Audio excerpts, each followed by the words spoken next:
So the next topic of the third module is interrupt driven data transfer scheme. Okay, this is a very important topic that you have to study. This is interrupt driven data transfer scheme. This is the ഇത് എപ്പോഴും ചോദിക്കുന്ന university question ആണ്. So interrupt driven data transfer scheme എന്താണെന്ന് നോക്കാം. നമ്മൾ ഒരു interrupt signal upon receiving an interrupt signal ഒരു interrupt signal receive ചെയ്ത് കഴിയുമ്പോൾ എന്ത് സംഭവിക്കുന്നു എന്ന് വെച്ച് കഴിഞ്ഞാൽ processor current program execution stop ചെയ്യും. Okay, and this save the status അതായത് ഇത്രയും നേരം ചെയ്തുകൊണ്ടിരുന്ന പ്രോഗ്രാമിൻ്റെ status has to be saved in സ്റ്റാക്കിനകത്ത് സ്റ്റോർ ചെയ്യും. ഒന്നുകൂടി പറയാം, upon receiving an interrupt signal ഒരു ഇൻട്രപ്റ്റ് സിഗ്നൽ അക്സെപ്റ്റ് ചെയ്യുമ്പോൾ the processor suspend the current program execution suspend ചെയ്തിട്ട് പ്രോസസ്സർ കറണ്ട് സ്റ്റാറ്റസ് അതായത് ഇപ്പോഴത്തെ പ്രോഗ്രാം ചെയ്തുകൊണ്ടിരിക്കുന്ന പ്രോഗ്രാമിൻ്റെ സ്റ്റാറ്റസ് സ്റ്റാക്കിനകത്ത് സേവ് ചെയ്യും. എന്നിട്ട് ഓരോ ഇൻട്രപ്റ്റ് സിഗ്നൽ റിസീവ് ചെയ്യുമ്പോഴും ഓരോ ഫംഗ്ഷനാണ് ചെയ്യാനുള്ളത്. അത് എന്ത് ഫംഗ്ഷൻ, ആ ഫംഗ്ഷൻ അതായത് ഇപ്പോൾ എനിക്ക് 5 ഇൻട്രപ്റ്റ് ഉണ്ടെങ്കിൽ ഓരോ ഇൻട്രപ്റ്റിനും കറസ്പോണ്ടിങ് ഇൻട്രപ്റ്റും എക്സിക്യൂട്ട് ചെയ്യുന്നതിന് ഒരു സബ് റൂട്ടീൻ എഴുതി വെച്ചിട്ടുണ്ട്. സോ എനിക്ക് 5 ഇൻട്രപ്റ്റ് സിഗ്നൽ ഉണ്ടെങ്കിൽ I have to write 5 interrupt service routine എഴുതണം. ഇൻട്രപ്റ്റ് സർവീസ് റുട്ടീന് ISR എന്നും കൊടുക്കാം, ISSും സെയിം ആണ്. Interrupt service sub routine or interrupt service routine. Interrupt service routine എന്ന് രണ്ടും സെയിം ആണ്. ഇൻട്രപ്റ്റ് സർവീസ് റുട്ടീൻ എന്ന് പറയുകയാണെങ്കിൽ ISR എന്നും ഇൻട്രപ്റ്റ് സർവീസ് സബ് റുട്ടീൻ എന്ന് പറയുകയാണെങ്കിൽ ISS എന്നും കൊടുക്കും. സോ ഞാൻ ഒന്നുകൂടി പറയാം, ഇൻട്രപ്റ്റ് സിഗ്നൽ റിസീവ് ചെയ്യുമ്പോൾ കറണ്ട് പ്രോഗ്രാമിൻ്റെ എക്സിക്യൂഷൻ നിർത്തിവെക്കും. അതുവരെ ചെയ്തുകൊണ്ടിരുന്നതിൻ്റെ ആ പ്രോഗ്രാമിൻ്റെ സ്റ്റാറ്റസ് സേവ് ചെയ്ത് സ്റ്റാക്കിനകത്തോട്ട് കോപ്പി ചെയ്യും. എന്നിട്ട് ഈ ഇൻട്രപ്റ്റ് സിഗ്നൽ ഏത് ഇൻട്രപ്റ്റ് സിഗ്നലാണോ വന്നത് ആ ഇൻട്രപ്റ്റ് സിഗ്നലിന് കറസ്പോണ്ടിങ് ആയിട്ടുള്ള ISS പോയി എക്സിക്യൂട്ട് ചെയ്യും. ഓക്കെ, അതാണ് ആ തരത്തിലുള്ള എക്സിക്യൂഷനെയാണ് interrupt driven data transfer scheme എന്ന് പറയുന്നത്. സോ ഇപ്പം പോയി റിസീവ് ചെയ്തിരിക്കുന്ന കറസ്പോണ്ടിങ് എല്ലാ ഇൻട്രപ്റ്റ് സിഗ്നലിനും കറസ്പോണ്ടിങ് ISS സെയിം അല്ല. എത്ര നമ്പർ ഓഫ് ഇൻട്രപ്റ്റ് സിഗ്നൽ ഉണ്ടോ അത്രയും നമ്പർ ഓഫ് സബ് റൂട്ടീനും നമ്മുടെ ഇതിനകത്ത് കാണും, സിസ്റ്റത്തിനകത്ത്. ഓക്കെ, നമ്മൾ ഉണ്ടാക്കിയേ പറ്റത്തുള്ളൂ. Okay, so at the end of the service routine കഴിയുമ്പോൾ ലാസ്റ്റ് ഞാൻ ഇന്നലെ കാണിച്ച ടോപ്പിക്കിനകത്തുണ്ടായിരുന്നു ലാസ്റ്റ് ഇൻസ്ട്രക്ഷൻ എന്ന് പറയുന്ന റിട്ടേൺ ഇൻസ്ട്രക്ഷൻ ആണ്. So return instruction whenever the return instruction that is at the end of the interrupt service routine execute ചെയ്യുമ്പോൾ എനിക്ക് എവിടെ പോകണം? Processor has to come back. എവിടേക്ക് തിരിച്ചു വരണം? നോർമൽ പ്രോഗ്രാം എക്സിക്യൂഷനിലോട്ട് തിരിച്ചു വരണം. സോ നോർമൽ പ്രോഗ്രാം എക്സിക്യൂഷനിലോട്ട് തിരിച്ചു വരുമ്പോൾ ഇതിന് പ്രോഗ്രാം എക്സിക്യൂഷൻ കണ്ടിന്യൂ ചെയ്യണമെങ്കിൽ it has to restore or retrieve all the information that are already stored whenever an interrupt is occurred. ഒരു ഇൻട്രപ്റ്റ് ഒക്കർ ചെയ്തപ്പോൾ സ്റ്റോർ ചെയ്തിരിക്കുന്ന സ്റ്റാക്കിനകത്ത് സ്റ്റോർ ചെയ്തിരിക്കുന്ന ഇൻഫർമേഷൻ എല്ലാം റിട്രീവ് ചെയ്തെടുക്കുക അല്ലെങ്കിൽ റിസ്റ്റോർ ചെയ്തെടുത്തിട്ട് and it will continue the normal program execution. This type of data ട്രാൻസ്ഫറിനെയാണ് ഇൻട്രപ്റ്റ് ഡ്രിവൺ ഡേറ്റ ട്രാൻസ്ഫർ എന്ന് പറയുന്നത്. ഒന്നുകൂടി പറയാം, upon receiving an interrupt signal the processor suspend the current program execution and the status has to be stored in stack and execute the ISS corresponds to the interrupt signal. Okay, at the end of the ISS it has to come back to the normal come back and continue the normal program execution where it is suspended. Okay, so for that it has to retrieve the contents from the stack. Already നമ്മൾ store ചെയ്തിട്ടിരിക്കുന്ന കണ്ടൻസിനെ has to be retrieved from stack and continue the current program normal program execution. This type of data transfer is called as interrupt driven data transfer. Okay, so very very important interrupt driven data transfer സ്കീമാണ്. Interrupt driven data transfer can be നമുക്ക് execute ചെയ്യാൻ പറ്റും. 2 type of interrupt driven data transfer scheme. One is polling and the second one is interrupt method. So polling മെത്തേഡിനകത്താണെന്നെങ്കിൽ processor ഇപ്പോൾ suppose I have 10 peripheral devices അല്ലെങ്കിൽ എനിക്ക് 10 devices ഉണ്ട്. 10 നിന്നും interrupt signal വന്നാൽ മാത്രമേ പ്രോസസ്സറിന് പോയി അതിൻ്റെ കാര്യങ്ങൾ ചെയ്യാൻ പറ്റത്തുള്ളൂ. സോ പോളിംഗ് മെത്തേഡിനകത്ത് ഒരു പ്രീ ഡിഫൈൻഡ് ഇൻ്റർവെൽസിൽ ഈ 10 ഡിവൈസസിനെയും പോയി ഇത് ചെക്ക് ചെയ്ത് നോക്കും, ആർക്കെങ്കിലും എന്തെങ്കിലും വർക്ക് ചെയ്യാനുണ്ടോ എന്ന്. So processor has to periodically poll or check the status or readiness of the device whether it has any data to transfer or any other work എന്തെങ്കിലും ചെയ്യാനുണ്ടോ നോക്കും. സോ സപ്പോസ് ഇപ്പോൾ 10 ഡിവൈസ് ഉണ്ട്, അതിന് 3 ഡിവൈസിന് മാത്രമേ വർക്ക് ചെയ്യാനുള്ളൂ അല്ലെങ്കിൽ എന്തെങ്കിലും ഡേറ്റ ട്രാൻസ്ഫർ നടത്താനുള്ളൂ എങ്കിൽ ബാക്കി 7 ഡിവൈസിനെ ഞാൻ പീരിയോഡിക്കലി ചെക്ക് ചെയ്യുന്നത് വേസ്റ്റായി പോകും. സോ ഇതിൻ്റെ ഡിമെറിറ്റ് എന്ന് പറഞ്ഞു കഴിഞ്ഞാൽ പ്രോസസ്സർ ടൈം വേസ്റ്റ് ആവുന്നു. അൺനെസസറി ആയിട്ട് ഇത് periodically processor has to suspend the current activity and has to periodically check the status or readiness of the device. So that method അതിനൊരു ഡിമെറിറ്റ് ഉള്ളത് കൊണ്ട് now I am going to അപ്പോഴാണ് manufacturers വിചാരിച്ചു we have to design and another method ചെയ്യണം എന്ന് വിചാരിച്ചു. That's why ഇത് എന്ത് ചെയ്യുന്നു, ഇൻട്രപ്റ്റ് മെത്തേഡിനകത്തോട്ട് പോയി. ദാറ്റ്സ് വൈ പോളിംഗ് മെത്തേഡിൻ്റെ ഡീമെറിറ്റ് ഞാൻ പറഞ്ഞു, if that device, if particular device does not need the help of the processor, even though അങ്ങനെയാണെങ്കിൽ പോലും the processor has to periodically check the status of each and every device. That type of data transfer is called as polling method. Interrupt മെത്തേഡിനാണെങ്കിൽ processor വെറുതെ ഇരിക്കും. If any device wants to transfer the data or when it is ready, ആ device ready ആകുമ്പോൾ it informs the processor by using an interrupt signal use ചെയ്ത് പ്രോസസ്സറിനെ അറിയിക്കും. At that time only the processor has to suspend the current activity. അല്ലാതെ ഓരോ പ്രാവശ്യവും നിർത്തി വെച്ചിട്ട് പോയി ചെക്ക് ചെയ്യേണ്ട ആവശ്യമില്ല. പ്രോസസ്സറിന് എപ്പോഴാണോ ഡിവൈസിൽ നിന്നുള്ള ഇൻട്രപ്റ്റ് സിഗ്നൽ വരുന്നത്, at that time only it has to suspend the current activity and then go for that device. ആ ഡിവൈസിൻ്റെ ഇതിന് വേണ്ടിയിട്ട് പോകും. So that type of data transfer is called as interrupt method. Now we are following the interrupt method because polling മെത്തേഡിൻ്റെ demerit ഉള്ളതുകൊണ്ട് time wastage വരുന്നുണ്ട് in the polling method. So that is interrupt driven data transfer scheme. Okay, ഒരു interrupt signal receive ചെയ്യുന്ന സമയത്ത് processor current activity നിർത്തി വെച്ചിട്ട് ആ interrupt receive ചെയ്യുന്ന ഇൻട്രപ്റ്റിന് അക്കോർഡിംഗ് ആയിട്ടുള്ള ഒരു ISS പോയി എക്സിക്യൂട്ട് ചെയ്യും. At the end of the ISS ഇതെന്ത് ചെയ്യുന്നു, പോകുന്നതിന് മുന്നേ സ്റ്റാക്കിനകത്ത് സ്റ്റാറ്റസ് എല്ലാം, നോർമൽ പ്രോഗ്രാമിൻ്റെ സ്റ്റാറ്റസ് എല്ലാം സേവ് ചെയ്ത് വെച്ചിട്ടുണ്ട്. Whenever at the end of ISS it has to come back and retrieve all the data that I have already stored in the stack has to be restored and then continue the normal program execution. Okay, so data transfer can be implemented either by polling technique. In the polling technique, we have processor has to periodically check the status or readiness of the device. So the time wastage വരുന്നുണ്ട്. That's why we are going to another method named the interrupt method. In the interrupt method, the processor does not need to periodically check the status or readiness of the device. If a device wants to transfer the data or when a device is ready, it will inform the processor by using an interrupt signal that I need a help. So at that time only the processor has to suspend the current activity and then go for that device. Okay, that type of data transfer is called as interrupt method in data transfer. Okay, next is classification of interrupts. There are mainly three this is a very important question for your university exam.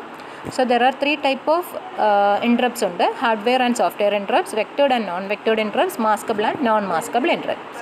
First category is hardware and software interrupts. ഇതിൽ hardware interrupts എന്ന് പറഞ്ഞാൽ the interrupt initiated by the external hardware വഴി വരുന്ന interrupt സിഗ്നലിനെയാണ് നമ്മൾ hardware interrupts എന്ന് പറയുന്നത്. For generating the hardware interrupts generate ചെയ്യാൻ വേണ്ടിയിട്ട് the processor 8086 പ്രോസസ്സറിന് രണ്ട് സിഗ്നൽസാണ് കൊടുത്തിട്ടുള്ളത്. അതിൻ്റെ പിൻ ഔട്ട് ഡയഗ്രാം നോക്കുമ്പോൾ നിങ്ങൾക്കറിയാം INTRഉം NMIയും അങ്ങനെ രണ്ട് പിൻസാണ് നമുക്ക് ഹാർഡ്വെയർ ഇൻട്രപ്റ്റ്സ് ജനറേറ്റ് ചെയ്യാൻ വേണ്ടിയിട്ട് 8086 പ്രോസസ്സറിനുള്ളത്. അത് pin out diagram 40 pin diagram നോക്കുമ്പോൾ അറിയാം. So 8086 has two hardware interrupts named INTR and NMI. ഈ പിന്നിൽ കൂടെ വരുന്ന സിഗ്നൽസിനെയാണ് നമ്മൾ ഹാർഡ്വെയർ ഇൻട്രപ്റ്റ്സ് എന്ന് പറയുന്നത്. Okay, so in the interrupts initiated by applying ഈ പിൻസിനകത്തൂടെ കൊടുക്കുന്ന സിഗ്നൽസിനെയാണ് ഹാർഡ്വെയർ ഇൻട്രപ്റ്റ്സ് എന്ന് പറയുന്നത്. നെക്സ്റ്റ് ഈ സോഫ്റ്റ്വെയർ ഇൻട്രപ്റ്റ്സ് എന്ന് പറയുന്നത് എക്സ്റ്റേണലി വരുന്ന സിഗ്നലല്ല. ദീസ് ആർ നമ്മൾ ഇത് എഴുതുന്നത് പ്രോഗ്രാം ഇൻസ്ട്രക്ഷൻസ് ആയിട്ട് പ്രോഗ്രാമിനകത്ത് തന്നെ. സോ 15 ഇൻസ്ട്രക്ഷൻ ഉണ്ട്. അതിൽ 10ാമത്തെ ഇൻസ്ട്രക്ഷൻ ഒരു ഇൻട്രപ്റ്റ് ഇൻസ്ട്രക്ഷൻ ആണെങ്കിൽ at that time the processor suspend the current activity and then go four ISR. അപ്പോഴാണ് ഇത് സിഗ്നലായിട്ട് ഒരു പിന്ന് വഴി അല്ല വരുന്നത്, ഇതൊരു ഇൻസ്ട്രക്ഷനാക്കി ഞാൻ പ്രോഗ്രാമിനകത്ത് എഴുതിയിട്ടുണ്ട്. When ever the processor encountered that instruction it will go and execute the corresponding ISS of that interrupt. Okay, ആ ഇൻട്രപ്റ്റ് ഇൻസ്ട്രക്ഷൻ്റെ കറസ്പോണ്ടിങ് ISS എക്സിക്യൂട്ട് ചെയ്യും. ഓക്കെ, ഇൻ ദ 8086ൻ്റെ കേസിൽ there are 256 types of software interrupts ഉണ്ട്, 256 എണ്ണം. അതിന് നമ്മൾ mark ചെയ്യുന്നത് INT എന്നാണ്. ഈ ഇൻട്രപ്റ്റ് ഇൻസ്ട്രക്ഷൻ സോഫ്റ്റ്വെയർ ഇൻട്രപ്റ്റിൻ്റെ ഇൻസ്ട്രക്ഷൻ്റെ ഇതെന്ന് പറയുന്ന INT. എന്ന് പറയുന്ന വാല്യൂ വേരിയസ് ഫ്രം 0 to 255. അപ്പോൾ എത്ര സബ് റൂട്ടീൻ ഉണ്ടാവും? 0 to 255 എന്ന് പറയുമ്പോൾ 256 ISS ഉണ്ടായാൽ മാത്രമേ INT 0 to INT 255 വരെ എക്സിക്യൂട്ട് ചെയ്യാൻ പറ്റൂ. For executing INT 0 to INT 255 വരെ എക്സിക്യൂട്ട് ചെയ്യണം എന്നുണ്ടെങ്കിൽ വി ഷുഡ് ഹാവ് 256 എന്തുണ്ടായിരിക്കണം? ISS interrupt service subroutine or ISR interrupt service routine ഉണ്ടായിരിക്കണം. That type of interrupts are called software interrupts. ഞാൻ പറഞ്ഞു സോഫ്റ്റ്വെയർ ഇൻട്രപ്റ്റ്സ് സിഗ്നൽസ് അല്ല, ഇത് ഇൻസ്ട്രക്ഷൻസ് ആണ്. നമ്മൾ പ്രോഗ്രാമിൽ ഇൻസ്ട്രക്ഷൻസ് ഇൻക്ലൂഡ് ചെയ്യും. Whenever processor encountered this instruction it will go for the corresponding ISS. അപ്പോൾ എത്ര നമ്പർ ഓഫ് സോഫ്റ്റ്വെയർ ഇൻട്രപ്റ്റ്സ് ഉണ്ടോ അത്രയും നമ്പർ ഓഫ് ISS ഉണ്ടായേ പറ്റത്തുള്ളൂ. So next is vectored and non vectored interrupts. Vectored interrupt എന്ന് പറഞ്ഞു കഴിഞ്ഞാൽ ഒരു ഇൻട്രപ്റ്റ് ജനറേറ്റ് ചെയ്യുമ്പോൾ പ്രോസസ്സർ അക്സെപ്റ്റ് ചെയ്യുമ്പോൾ ഇറ്റ് ഓട്ടോമാറ്റിക്കലി, ഞാൻ പറഞ്ഞു ഓൾറെഡി നിങ്ങളോട് ISS ഉണ്ട് എന്ന് പറഞ്ഞു. ISS എന്ന് പറഞ്ഞ ഇൻട്രപ്റ്റ് സർവീസ് റുട്ടീൻ, അത് ഒരു ഇൻട്രപ്റ്റ് വരുമ്പോൾ എന്ത് ചെയ്യണം എന്നുള്ളതാണ്, പ്രോസസ്സറിനെ പോയി എന്ത് എക്സിക്യൂട്ട് ചെയ്യണം എന്നുള്ളതാണ് ISSനകത്ത് എഴുതി വെച്ചേക്കുന്നത്. ഓക്കെ, സോ ഈ ISSന് ഒരു സ്റ്റാർട്ടിംഗ് അഡ്രസ്സ് ഉണ്ടാവും. അപ്പോൾ പ്രോസസ്സറിനെ അങ്ങോട്ട് ജമ്പ് ചെയ്യണം എന്നുണ്ടെങ്കിൽ it should know the starting address of ISSൻ്റെ സ്റ്റാർട്ടിംഗ് അഡ്രസ്സ് അറിയാമെങ്കിലേ പറ്റത്തുള്ളൂ. ഓക്കെ, ഞാൻ പറയാം, ഏതൊരു ഇൻട്രപ്റ്റ് സർവീസ് റുട്ടീൻ ഉണ്ടെങ്കിലും അതെവിടെയെങ്കിലും സ്റ്റോർ ചെയ്ത് വെക്കുമ്പോൾ അതിനൊരു സ്റ്റാർട്ടിംഗ് അഡ്രസ്സ് ഉണ്ടാവും. If the processor know the starting address of that ISS അറിയാമെങ്കിൽ മാത്രമേ പ്രോസസ്സറിന് പോയി അത് എക്സിക്യൂട്ട് ചെയ്യാൻ പറ്റത്തുള്ളൂ. ഓക്കെ, ഇപ്പം ഈ സ്റ്റാർട്ടിംഗ് അഡ്രസ്സ് എല്ലാം എഴുതി വെച്ചേക്കുന്ന ഒരു പോർഷൻ ഓഫ് ദി മെമ്മറീനെ പറയുന്ന പേരാണ് vector table. So vector table എന്ന് പറഞ്ഞു കഴിഞ്ഞാൽ ഇൻട്രപ്റ്റ് സർവീസ്, എനിക്ക് 256 ഇൻട്രപ്റ്റ് സർവീസ് റുട്ടീൻ ഉണ്ടെങ്കിൽ ഈ 256 ഇൻട്രപ്റ്റ് സർവീസ് റുട്ടീൻ്റെയും സ്റ്റാർട്ടിംഗ് അഡ്രസ്സ് എഴുതി വെച്ചേക്കുന്ന മെമ്മറിയുടെ ഏരിയനെയാണ് എന്തെന്ന് പറയുന്നത്, വെക്ടർ ടേബിൾ എന്ന് പറയുന്നത്. ഈ സ്റ്റാർട്ടിംഗ് അഡ്രസ്സിനെ പറയുന്ന പേരാണ് വെക്ടർ അഡ്രസ്സ്. ഈ വെക്ടർ അഡ്രസ്സ് എന്ന് പറഞ്ഞാൽ these are the starting address of ISS. ഈ വെക്ടർ അഡ്രസ്സ് എല്ലാം കൂടെ കുറേ നമ്പർ ഓഫ് സബ് റുട്ടീൻ ഉണ്ട്. സോ കുറേ നമ്പർ ഓഫ് സ്റ്റാർട്ടിംഗ് അഡ്രസ്സ് കാണും. ഈ സ്റ്റാർട്ടിംഗ് അഡ്രസ്സ് എല്ലാം കൂടെ എഴുതി വെച്ചേക്കുന്ന ലൊക്കേഷനെ അല്ലെങ്കിൽ മെമ്മറിയുടെ ഏരിയനെ പറയുന്ന പേരാണ് vector address. This is actually, അപ്പം ഈ വെക്ടർ അഡ്രസ്സ് പ്രോസസ്സറിന് ഓട്ടോമാറ്റിക്കലി കിട്ടിയിട്ട് അങ്ങോട്ട് ബ്രാഞ്ച് ചെയ്യുവാണെങ്കിൽ that type of interrupt is called as vectored interrupt. If the processor know the starting address of the vector address or starting address of the ISS, then it can automatically branches to that interrupt service routine and can execute. Automatically branch ചെയ്യുവാണെന്നുണ്ടെങ്കിൽ അതിന് വെക്റ്റേർഡ് interrupt എന്നും. ഈ device കൊടുത്തിട്ടാണ്, അതായത് അങ്ങനെ automatically branch ചെയ്യാൻ പറ്റാത്തൊരു situation ഉണ്ട്, അങ്ങനെയാണെന്നുണ്ടെങ്കിൽ the device has to supply the starting address of ISS or the device has to supply the vector address. ആ ടൈപ്പിലുള്ള ഇൻട്രപ്റ്റിനെയാണ് നോൺ വെക്റ്റേർഡ് ഇൻട്രപ്റ്റ് എന്ന് പറയുന്നത്. ഒന്നുകൂടി പറയാം, വെക്റ്റേർഡ് ഇൻട്രപ്റ്റ്, വെക്ടർ അഡ്രസ്സ് എന്താണെന്നറിയണം. These are the starting address of ISS ആണ്. അങ്ങനെയുള്ള starting address എല്ലാം കൂടെ എഴുതി വെച്ചേക്കുന്ന ടേബിളിനെ വെക്ടർ ടേബിൾ എന്ന് പറയും. ആ വെക്ടർ ടേബിളിൻ്റെ സ്റ്റാർട്ടിംഗ് അഡ്രസ്സ് പ്രോസസ്സറിന് അറിയാമെന്നുണ്ടെങ്കിൽ it can automatically branches to that address and execute the ISS. അങ്ങനെയുള്ള ഇൻട്രപ്റ്റിന് പറയുന്ന വെക്റ്റേർഡ് ഇൻട്രപ്റ്റ്. ഇപ്പോൾ അങ്ങനെ പറ്റത്തില്ല, processor don't know the starting address of ISS. അങ്ങനെയുള്ള സിറ്റുവേഷനിൽ the device has to supply the starting address or vector address of the interrupt.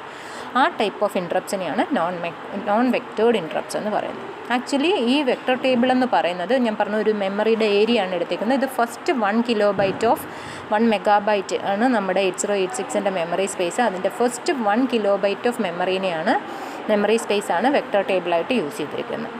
Okay, these are non vectored interrupts. Okay, processor automatically vector address അറിഞ്ഞുകൊണ്ട് jump ചെയ്യുവാണെങ്കിൽ അതിന് വെക്റ്റേർഡ് interrupt എന്നും, പ്രോസസ്സറിന് അറിയത്തില്ല device കൊടുത്തിട്ടാണ് ഇതിന് മനസ്സിലാക്കുന്നതെങ്കിൽ അതിന് നോൺ വെക്റ്റേർഡ് ഇൻട്രപ്റ്റ് എന്നും പറയും. ഇതിന് last one is maskable and non maskable interrupt. അതായത് processor has the facility to, പ്രോസസ്സറിന് ഒരു ഇൻട്രപ്റ്റ് വന്നു കഴിഞ്ഞാൽ അതിന് തീരുമാനിക്കാം അക്സെപ്റ്റ് ചെയ്യണോ റിജക്റ്റ് ചെയ്യണോ എന്ന്. ഓക്കെ, അപ്പോൾ അക്സെപ്റ്റ് ചെയ്യണം എന്നുള്ള ഇൻട്രപ്റ്റ്സിനെയാണ് നമ്മൾ, അല്ലെങ്കിൽ അക്സെപ്റ്റ് ചെയ്യാൻ പറ്റുന്ന ആ ഒരു എന്താണ് ടെൻഡൻസി അല്ലെങ്കിൽ ആ ഒരു കഴിവിനെയാണ് മാസ്കിംഗ് ഓർ ഡിസേബിളിംഗ് എന്ന് പറയുന്നത്. ഓക്കെ, ഇനി പ്രോസസ്സർ ഹാസ് ടു അക്സെപ്റ്റ് ചെയ്യുന്നതിന് അൺമാസ്കിംഗ് ഓർ എനേബിളിംഗ് എന്ന് പറയും. പ്രോസസ്സർ റിജക്റ്റ് ചെയ്യുന്ന മെത്തേഡിനെ മാസ്കിംഗ് ഓർ ഡിസേബിളിംഗ് എന്ന് പറയും. പ്രോസസ്സർ അക്സെപ്റ്റ് ചെയ്യുന്ന മെത്തേഡിനെ അൺമാസ്കിംഗ് ഓർ എനേബിളിംഗ് എന്ന് പറയും. ഓക്കെ, ഇനി നമ്മൾ മാസ്കബിൾ ഇൻട്രപ്റ്റ് എന്താണെന്ന് നോക്കാം. The interrupt whose request can either be accepted or rejected are called maskable. അതായത് ഒരു ഇൻട്രപ്റ്റ് സിഗ്നൽ വന്നാൽ പ്രോസസ്സറിന് ഡിസൈഡ് ചെയ്യാം അതിനെ മാസ്ക് ചെയ്യണോ, അതായത് ഡിസേബിൾ ചെയ്യണോ അക്സെപ്റ്റ് ചെയ്യണോ എന്നുള്ളത്. അങ്ങനെയുള്ള ഇൻട്രപ്റ്റ്സിനെ മാസ്കബിൾ എന്ന് പറയും. നോൺ മാസ്കബിൾ എന്ന് പറഞ്ഞു കഴിഞ്ഞാൽ the processor can't reject that interrupts, it has to accept immediately. Okay, അത്തരത്തിലുള്ള ഇൻട്രപ്റ്റ്സിനെയാണ് നോൺ മാസ്കബിൾ എന്ന് പറയാം. മാസ്കബിൾ ആണെങ്കിൽ ആ സിഗ്നലിന് അക്സെപ്റ്റ് ചെയ്യാം അല്ലെങ്കിൽ റിജക്റ്റ് ചെയ്യാം, പിന്നീടത്തേക്ക് മാറ്റി വയ്ക്കാം. പക്ഷേ non maskable has to attend immediately by the processor. അതാണ് ഡിഫറൻസ് എന്ന് പറയുന്നത്. ഇത് സെറ്റ് ചെയ്യാൻ വേണ്ടിയിട്ട്, അതായത് റിജക്റ്റ് ചെയ്യാനും അക്സെപ്റ്റ് ചെയ്യാനും വേണ്ടിയിട്ട് 8086 has a special flag called interrupt flag എന്ന് പറഞ്ഞിട്ടൊരു ഫ്ലാഗ് ഉണ്ട്. ഓക്കെ, ഈ interrupt flag if the interrupt flag is cleared ആണെന്നുണ്ടെങ്കിൽ it can mask. Okay, clear ചെയ്യുമ്പോൾ മാസ്ക് ചെയ്യാൻ പറ്റും. Okay, so maskable interrupts it has to accept immediately. Non maskable interrupt it can have the maskable interrupts എന്ന് പറഞ്ഞാൽ it can either mask accept or reject the interrupt. Non maskable it cannot be masked, അത് mask ചെയ്യാൻ പറ്റത്തില്ല. It has to accept immediately. Okay, ഇനി interrupt initiated through NMI non maskable interrupt എന്ന് പറയുന്നത് ഞാൻ already പറഞ്ഞു. ഹാർഡ്വെയർ ഇൻട്രപ്റ്റ് 2 പിന്ന് വഴിയാണ് വന്നത്, INTR ആൻഡ് NMI. അതിൽ NMI വഴിയാണ് സിഗ്നൽ വരുന്നത് എന്നുണ്ടെങ്കിൽ അത് നോൺ മാസ്കബിൾ ഇൻട്രപ്റ്റ് ആണ്, മാസ്ക് ചെയ്യാൻ പറ്റത്തില്ല. മീനിങ് ഈസ് ദാറ്റ് INTR വഴിയാണെന്നുണ്ടെങ്കിൽ നമുക്ക് എന്ത് ചെയ്യാം, മാസ്ക് ചെയ്യാൻ പറ്റും. സോ 2 പിന്ന് വഴി വരുന്നുണ്ട്. INTR വഴി വരുന്നതിന് മാസ്ക് ചെയ്യാം, NMI വഴി വരുന്നതിന് മാസ്ക് ചെയ്യാൻ പറ്റത്തില്ല. അതുകൊണ്ട് it got the name non maskable interrupt. Okay.